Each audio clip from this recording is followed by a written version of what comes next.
السلام علیکم ورحمۃ اللہ وبرکاتہ۔ الحمدللہ رب العالمین والصلاة والسلام علی رسولہ الکریم، اما بعد فاعوذ باللہ من الشیطان الرجیم، بسم اللہ الرحمن الرحیم۔ رب اشرح لی صدری ویسر لی امری واحلل عقدۃ من لسانی یفقہوا قولی۔ محترم سامعین اکرام، قیامت کی چھوٹی نشانیوں میں سے ایک نشانی یہ ہے کہ اللہ تبارک و تعالی اس قوم کے، اس امت کے آخری لوگوں پر آسمانی عذابیں نازل کرے گا۔ آسمانی عذابیں کسے کہتے ہیں کہ وہ عذابیں جو اللہ تبارک و تعالی آسمان سے نازل کرتا ہے، یا وہ عذابیں یا وہ چیزیں جو دنیا میں نہیں کی جا سکتی، اللہ تبارک و تعالی اسے کر کے دکھاتا ہے۔ یہ آسمانی عذابیں ہیں جو قرآن میں باقاعدہ اس کا ذکر ہے، اور یہی عذابات پھر اس امت کے آخری لوگوں پر نازل ہوں گے۔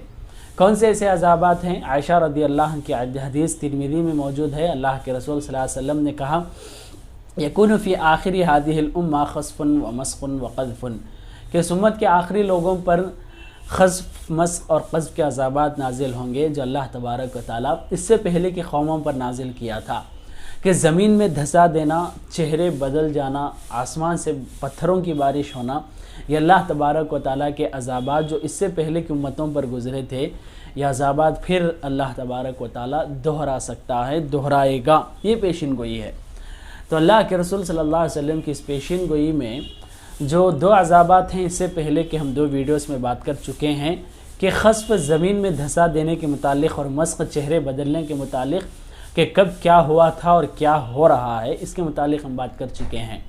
ایک تیسرا عذاب ہے قذف، کہتے ہیں کہ زمین پر جہاں پر پانی کی بارش ہوا کرتی ہے، اور پانی کی بارش سے ہمارے لیے جہاں پر کھیتی اگتی ہے، ہمارے آزو بازو کے دوسری چیزیں ہرے بھرے ہو جاتے ہیں، اور ہر چیز صاف ستھری ہو جاتی ہے، اور مطلع صاف ہو جاتا ہے، ماحول ایٹماسفیئر مکمل صاف ستھرا ہو جاتا ہے، جہاں پر بارش کے ذریعے کئی کچھ ہمارے لیے فائدے ہیں، تو اللہ تبارک و تعالیٰ اس بارش کے خطرات کی جگہ پر پتھریں برسائے گا۔ اگر ہم پانی کی بارش کے متعلق یہ بات کریں گے تو پانی کی بارش سے ہی کئی مرتبہ گھر ڈوب جاتے ہیں، گھر بھیگ جاتے ہیں، بجلی لیک ہو کر کے، یعنی کرنٹ لیک ہو کر کے کئی لوگوں کی موت ہوا کرتی ہے، اور کئی مرتبہ سواریاں اور بہت سی چیزیں پانی میں بہہ کر چلی جاتی ہیں۔ پانی کی بارش سے ہی جب اتنے عذابات آ سکتے ہیں، تو پانی جگہ اگر ہم پتھر برسائیں گے تو واضح بات ہے کہ نہ ہی کوئی انسان بچ سکتا ہے، نہ ہی کوئی عمارت، نہ ہی کوئی سواری، نہ ہی کوئی اور چیز، نہ ہی کوئی درخت، نہ ہی کوئی اور چیز زمین پر باقی رہے گی، ہر چیز ڈوب جائے گی پتھروں کی وجہ سے۔ پانی بہہ جاتا ہے مگر پتھر بہتا نہیں ہے۔ تو یہ قذف کا عذاب اللہ تبارک و تعالیٰ کا خطرناک عذاب ہوگا، جو بستی کے اثرات کو ہی ختم کر دیتا ہے، بستی نظر ہی نہیں آتی، اس طرح کی حالت ہو جاتی ہے۔ اگر ہم تاریخ کی بات کریں گے تو تاریخ میں بھی کئی مرتبہ اس طرح ہوا ہے کہ اللہ تبارک و تعالیٰ نے پانی کے برسات میں پانی کے خطرات کی جگہ کچھ اور ہی نازل کیا ہو۔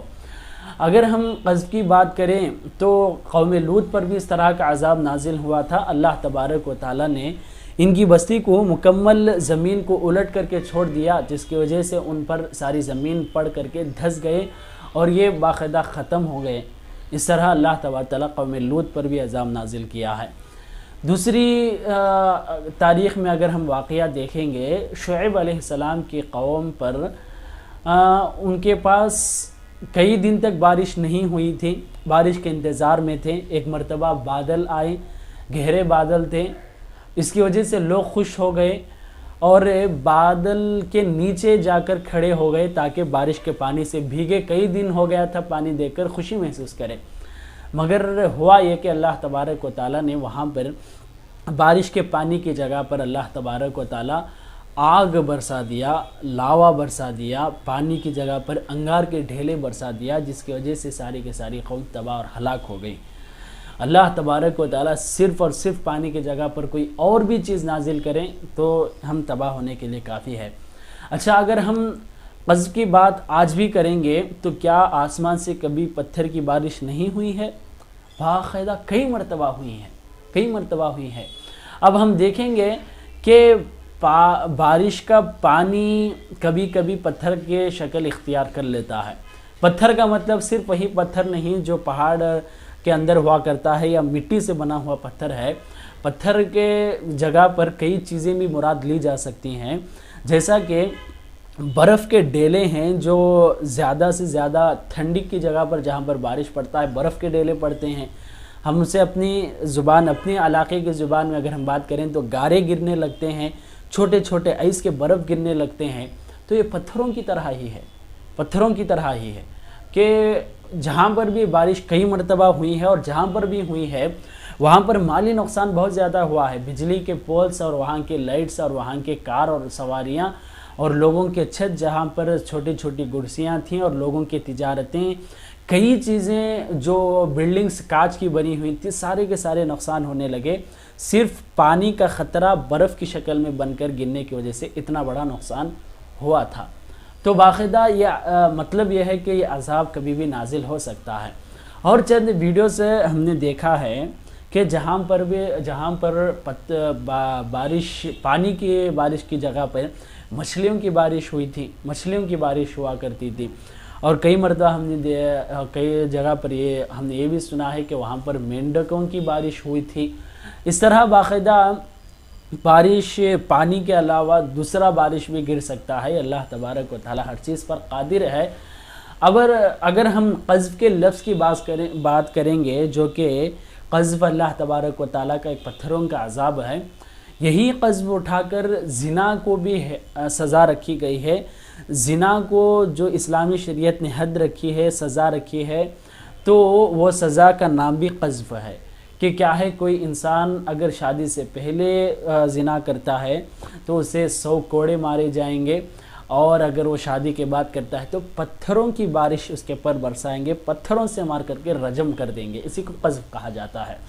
اس طرح قذف کا معاملہ اگر ہم ایک انسان پر دیکھیں گے تو کئی مرتبہ رسول اللہ صلی اللہ علیہ وسلم کے زمانے سے لے کر آج تک بھی جہاں پر بھی شریعت اسلامی قانون اور اس کی حکومت چل رہی تھی، وہاں پر پتھروں سے لے کر رجم کیا گیا. تو باقاعدہ وہاں پر دیکھ سکتے ہیں کہ کس طرح انسان کی حالت ہوا کرتی ہے. اس طرح اللہ تبارک و تعالی قذف کا عذاب نازل کر سکتا ہے. بارش، پانی کے بارش کی جگہ پر اللہ تبارک و تعالی کوئی اور بارش بھی نازل کر سکتا ہے جہاں پر ساری چیزیں تباہ ہو سکتی ہیں. اس وجہ سے ہمارے لیے ضروری ہے کہ بارش نازل ہونے سے پہلے، عذاب نازل ہونے سے پہلے ہم ان گناہوں سے بچنے کی کوشش کرنا چاہیے جو اللہ تبارک و تعالیٰ کو ناراض کرتی ہو، جو اللہ تبارک و تعالیٰ کے عذاب اور غصے کو دعوت دیتی ہو. اس طرح کے گناہوں سے اپنے آپ کی حفاظت کرنا چاہیے. اللہ سے دعا ہے کہ اللہ تبارک و تعالیٰ ہم سب کو جو کچھ بھی گناہ ہیں اور جو کچھ بھی عذابات ہیں، ان تمام چیزوں سے اللہ ہماری حفاظت فرمائے. آمین. السلام علیکم ورحمۃ اللہ وبرکاتہ.